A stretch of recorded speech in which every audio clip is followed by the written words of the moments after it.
The ground beneath the United States has been excavated for more than 2 centuries.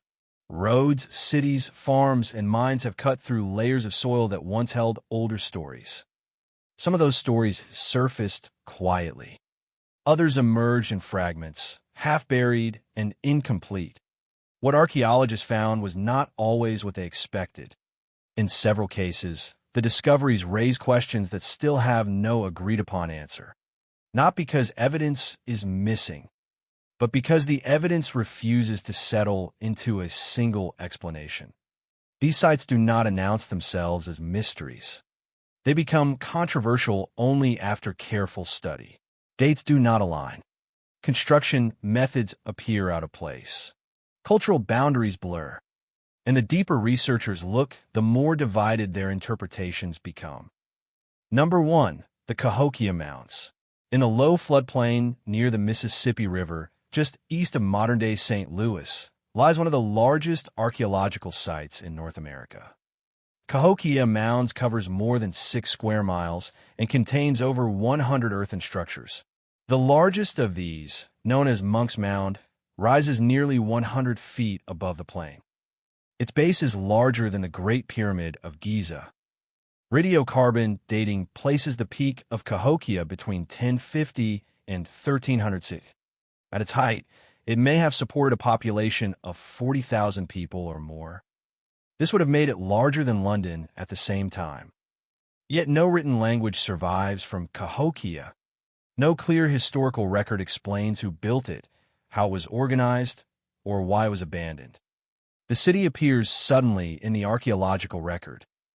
Then just as abruptly it collapses. Cahokia was not a small village that slowly expanded. Within a few generations, massive earthworks were planned, engineered, and constructed with extraordinary precision. Monk's Mound alone contains more than 20 million cubic feet of earth. All of it moved by hand, basket by basket. Soil analysis shows that different types of earth were layered deliberately. Clay, silt, and sand were stacked in specific sequences to stabilize the structure. This was not trial and error. It was applied engineering knowledge. Yet there is no evidence of this technique evolving locally over long periods. It appears fully formed. Researchers continue to debate how such large-scale coordination was achieved without draft animals, metal tools, or written plans. Cahokia's layout complicates the picture further. The city was carefully aligned with the cardinal directions.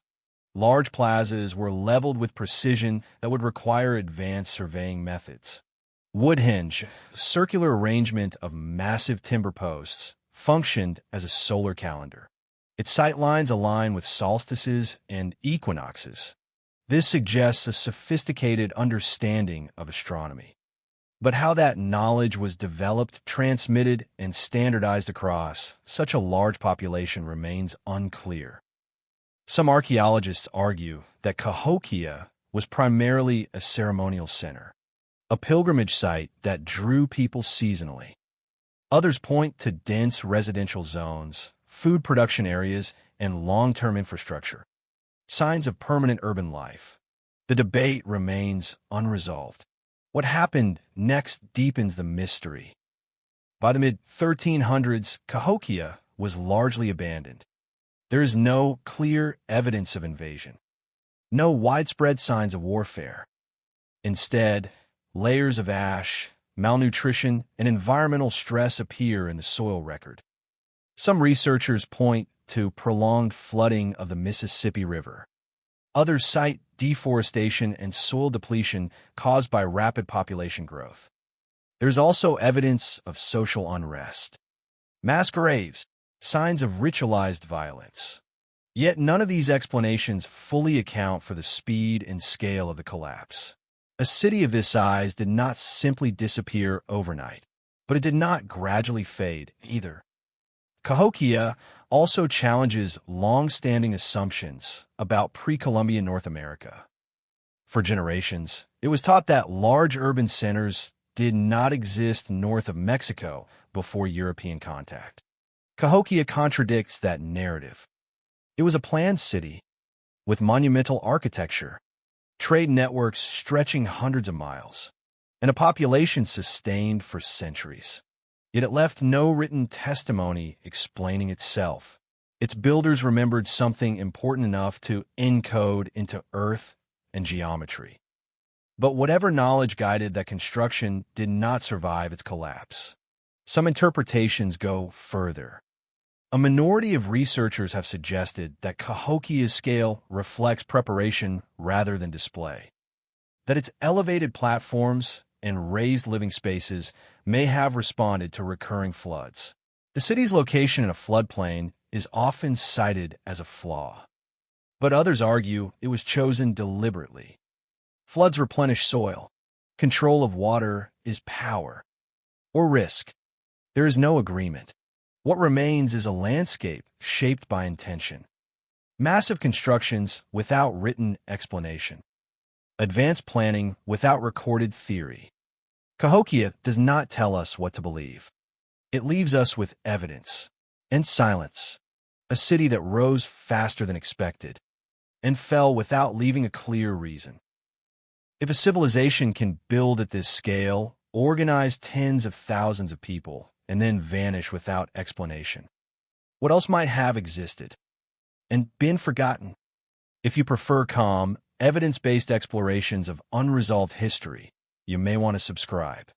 Number 2, the Newark Earthworks. In central Ohio, spread across a quiet modern town, lies one of the largest ancient geometric complexes ever built in North America. It is known as the Newark Earthworks. At first glance, the site looks unremarkable. Low grassy embankments, shallow ditches, shapes that only become clear when viewed from above. But measured precisely, the scale becomes difficult to dismiss.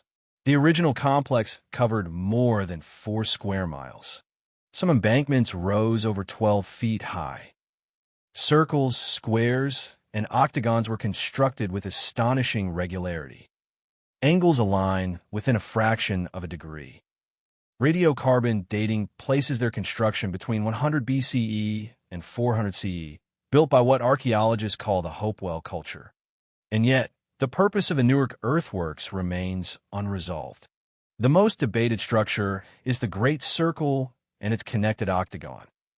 When surveyed using modern instruments, researchers notice something unexpected. The long axis of the octagon aligns precisely with the 18.6-year lunar standstill cycle. This is not a seasonal event. It is a rare astronomical rhythm caused by the tilt of the moon's orbit, repeating only once every generation. To track it accurately requires decades of observation and long-term memory across generations. Supporters of the astronomical interpretation argue this was no coincidence. They note that the alignment is too precise to be accidental, and that similar lunar alignments appear at other Hopewell sites across the Midwest. If correct, the Newark Earthworks functioned as a lunar observatory. Not symbolic, not approximate, but mathematically exact. Skeptics offer a different explanation. They argue that geometric earthworks were primarily ceremonial spaces, places of gathering, trade, and ritual. The alignments, they say, could be incidental, or the result of selective interpretation applied centuries later. After all, many ancient structures align with celestial bodies simply because the sky is predictable. Given enough lines, some will point somewhere meaningful. But this explanation leaves several questions unanswered. Why such enormous scale? Why such consistent geometry across vast distances? And why focus on a lunar cycle so subtle that it would have required generations of observation to recognize? The Hopewell left no written records, no inscriptions, no diagrams explaining intent. Only earth, shaped with care. The construction itself raises further questions. The earthworks were built using baskets of soil carried by hand. No beast burden, no metal tools. Yet the embankments maintain consistent height and curvature across thousands of feet. Modern engineers note that maintaining this level of precision over long distances without centralized surveying instruments would be extremely difficult. Not impossible, but demanding. It implies planning, coordination, and shared standards. This was not casual labor. Even more puzzling is what the Hopewell did not build. There is little evidence of permanent settlements directly inside the earthworks. Few domestic structures. No signs of long-term habitation. The sites appear to have been used periodically, not lived in continuously, which suggests the earthworks were destinations, not towns. But destinations for what? Some researchers propose the Newark Earthworks functioned as a kind of memory system, an architecture designed to preserve knowledge without writing, using geometry, landscape, and the sky itself as reference points. In this interpretation, the earthworks were not simply ceremonial. They were instructional. The moon's extreme positions mark time not in seasons, but in generations. A way to remember long cycles that outlasted individual lives. Why would such memory be necessary? No answer survives. Another interpretation focuses on environmental instability. The Ohio River Valley experienced periodic flooding and climatic shifts during the Hopewell era. Tracking long celestial cycles may have helped predict patterns in water levels, growing seasons, or ecological stress. But again, the record is silent. No tools explaining measurement survive. No training sites. No transitional experiments. The knowledge appears fully formed. And then, just as abruptly, it disappears. Around 400 CE, Hopewell activity declined. Long-distance trade networks collapsed. Large-scale earthwork construction stopped. Later cultures occupied the region. But they did not continue building lunar-aligned geometry at this scale. The skill set vanished. What happened to the people who understood it? Why the knowledge was not passed on? And whether it was forgotten, abandoned, or rendered unnecessary? These questions remain open. Modern development erased much of the Newark complex. Roads cut through embankments. Houses were built atop ancient walls. Some sections were leveled entirely before their significance was recognized. What survives is only a portion of the original design, which means we may already be missing critical components needed to interpret the whole. Today, researchers continue to debate the earthworks' meaning. Were they ceremonial spaces later found to align with the moon? Or were they intentionally engineered to track a celestial cycle that demanded generational planning? Were they monuments of belief? Or tools of memory? The Earth does not answer. It holds its shape, its angles, its silence, and it leaves us with a question that appears again and again across ancient sites in North America.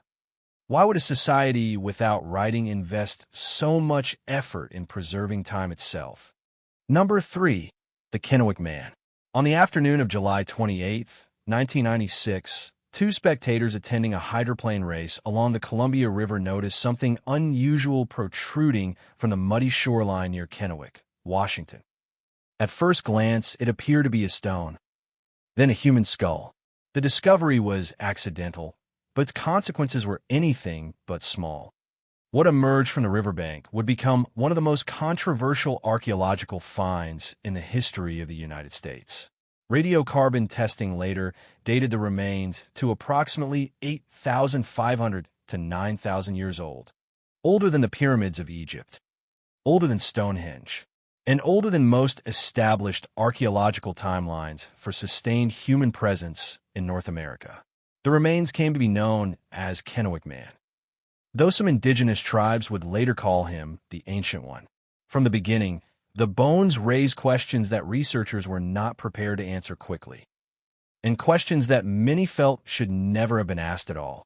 When forensic anthropologists first examined the skull, they noticed features that did not easily align with existing classifications.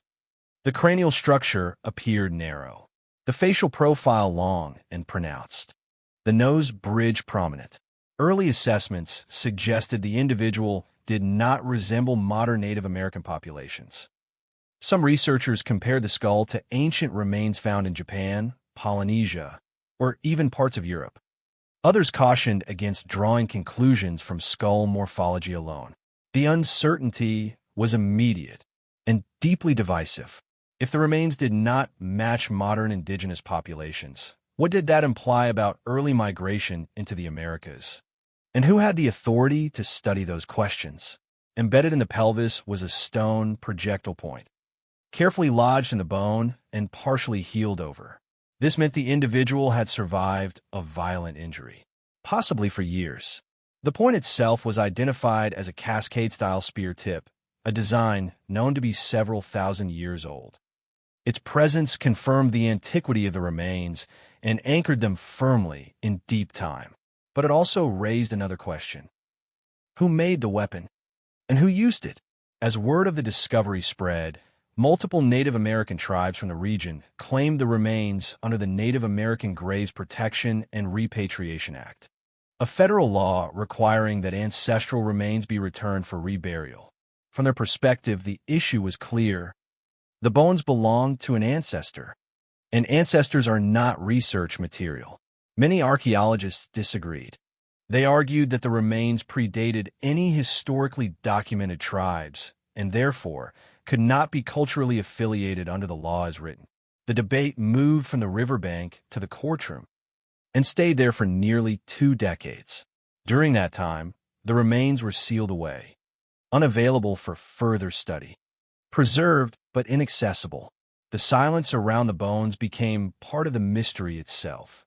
If these remains represented an early population different from later Native Americans, they could challenge long-standing models of migration into the Americas, models centered on a single migration across the Bering Land Bridge.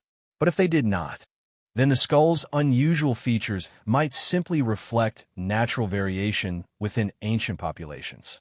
Both explanations were possible, and neither could be fully tested.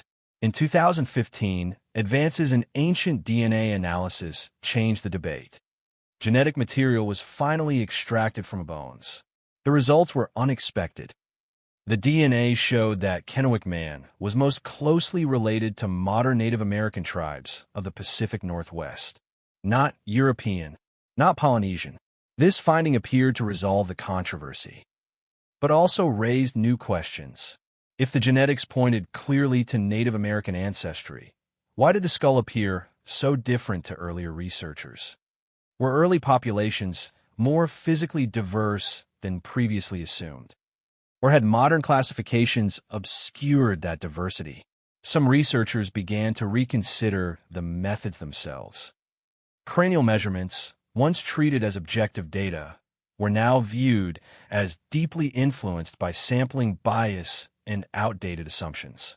Others pointed out that morphology and genetics do not always tell the same story.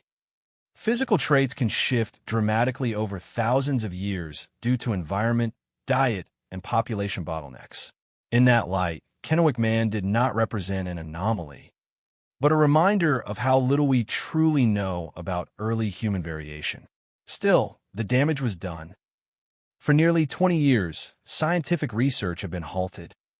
Trust between archaeologists and indigenous communities had eroded, and the remains themselves had become symbols rather than subjects. In 2017, Kennewick Man was formally returned to tribal representatives and reburied in a private ceremony. The location was not disclosed. The ancient one was finally laid to rest. Beyond further study, what remains unresolved is not the ancestry of the bones, but the implications of the case. Kennewick Man revealed how fragile archaeological narratives can be when new evidence appears, and how quickly scientific inquiry can collide with ethics, law, and identity. It also revealed something quieter, that the earliest chapters of American history may not be written clearly in bone or stone, but filtered through modern assumptions about who belongs where and why. The bones themselves are silent now, but the questions they raised remain. How diverse were the first peoples of North America? How much variation existed before later populations stabilized? And how many other discoveries were interpreted through lenses that no longer apply? Kennewick Man did not rewrite history, but he exposed how uncertain it already was. And in that uncertainty lies the real divide, not between tribes and scientists, but between what we think we know and what the evidence quietly refuses to confirm.